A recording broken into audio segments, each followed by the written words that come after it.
Yield the gentleman from Texas, another new member of the committee, Ron Paul, 3 minutes. The gentleman from Texas is recognized for 3 minutes. I thank the gentleman for yielding. After 30 years of federal government involvement and 2 major legislative overhaul, there are now over 160 federal programs dedicated to job training. The federal government spent approximately $4.5 billion just on Job Training and Partnership Act of 1997. However, the U.S. Congress cannot measure whether or not they are getting a good return on their investment, since most federal agencies do not even know if their programs are helping people find jobs.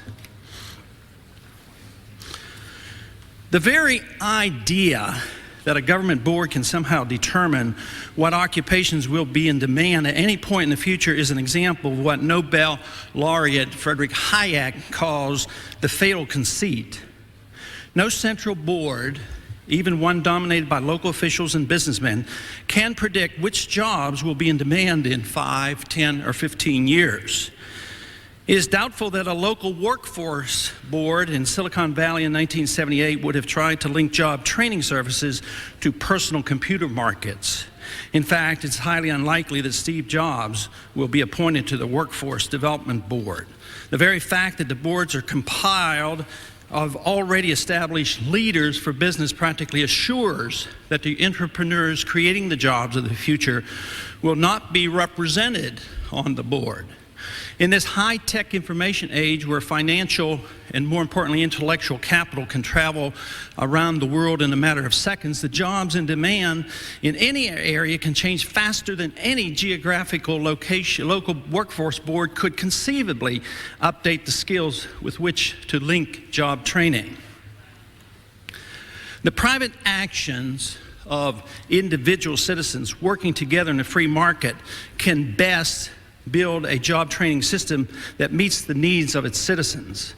Private individuals, local communities, and state governments are also more capable than the federal government of providing adequate help to those unable to provide training for themselves. If the federal government returns to constitutional size and reduces the tax and regulatory burden on the American citizen, federal job training programs of any sort furthers the destructive idea that the proper role of the federal government is to provide for all the needs of the citizens.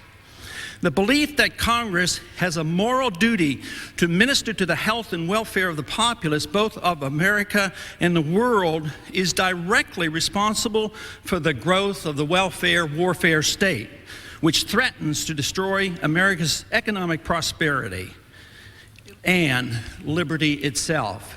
I am strongly opposed to this legislation and believe freedom and free choices in the marketplace and the Constitution is a much better approach. Thank you, and I yield back. Time of the gentleman has expired.